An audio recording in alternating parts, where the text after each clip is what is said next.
baganda bange abandaba nze Commander 002 oba nze Commander Shafiq nzize okwogerako ku nsonga bbiri era nsaba vidiyo eno gisharingire muno gisharingire buli mulwanyi gisharingire baganda baffe bonna bannabyabufuzi ku level zonna ez'enjawulo ba MPs ba mayor ba councillors chairman LC5 bonna ebatukeko bulungi nzize okwogera ku kyambalo kye bayita combat oba overall yaffe emyufu gye twambala nga bafuutu soja.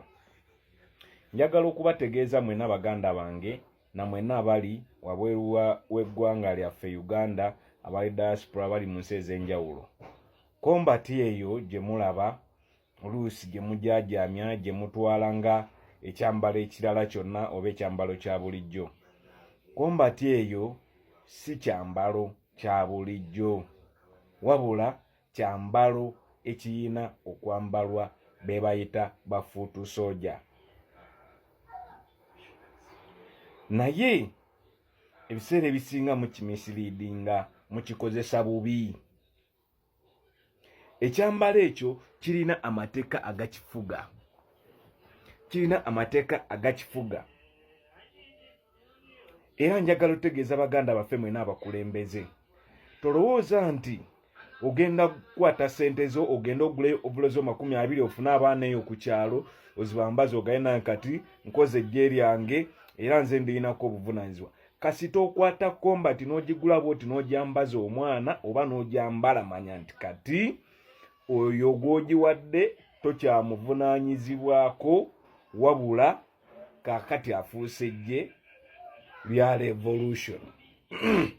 Bw'omala okuyingira mu kifaananyi eky'ejje lya revolution, ejje lya revolution komanda waalyo ye His Excellency Robert Kyagulanyi Ssentamu Bobi Wine.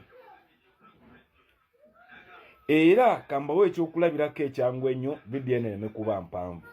Ne bwokera ku makya n'ogula kombati za 50 n'oziwa abaana eyo mu kyalo ne batandika okuzambala ng'olaga oli muwagizi wa National Unity Platform ng'era nga gw'obawa ekyokukola.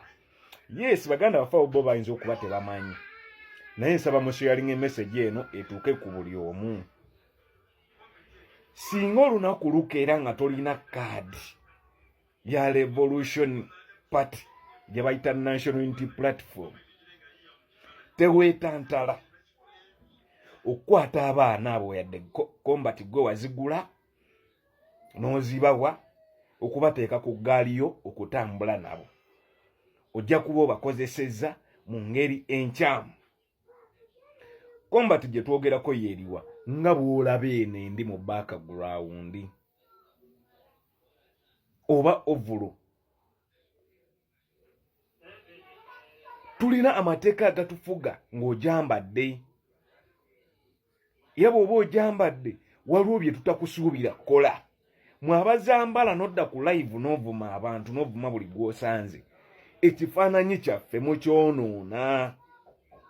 Era njagala omanye nti buli lw'oteekako combat eyo wabula oyambala bereeti eno n'okola ekikolobero kyonna oba n'okola ekintu kyonna ekitukakkanya oba towekkakkanyizza wekka wabula oba okkakkanya revolution.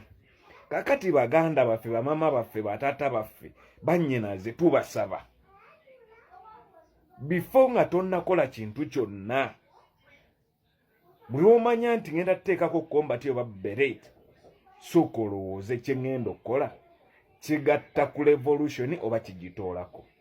Bw'omanya nti kigitoolako kusaba ekyambalo kyaffe okiteeke ebbali okolere mu ngoye zo eza bulijjo.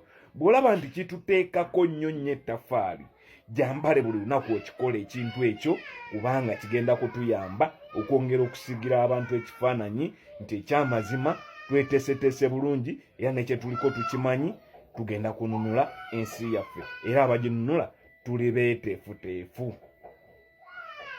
So baganda bange bye nandisomesezza ku nsonga eyo bingi n'okuba saagala vidiyo ewanvuwe ennyo kambikomyawo, naye nsaba omanye muganda wange gwe wenna agula combat gigule ng'omanyi erina amateeka gaayo era nenkusanga mu kkubo ng'ogyambadde nga weekola obusolosolo nga weekola ebitajja nina obuvunaanyizibwa okukuba jek njikujjemu yadde gwe wagyegulira otambulire mu ngoye ze za bulijjo kubanga togivunaanyizibwako yadde gwe ogiguze. Kiringa bw'olaba uniform ya UPDF tiggo mujaasi womala training bajja gikwata bagikuwe naye eriko amateeka agagifuga era eba tefuuse yo ya bwannannyini yadde bagikuwadde gwe ogyambala gwe ogyoza gwe okola buli kimu era singa omenya amateeka gaayo ng'ogyambadde ovunaanibwa. So kati ne kino njagala tubeere nga tukimanyi tuleme kukozesa abantu nsobi.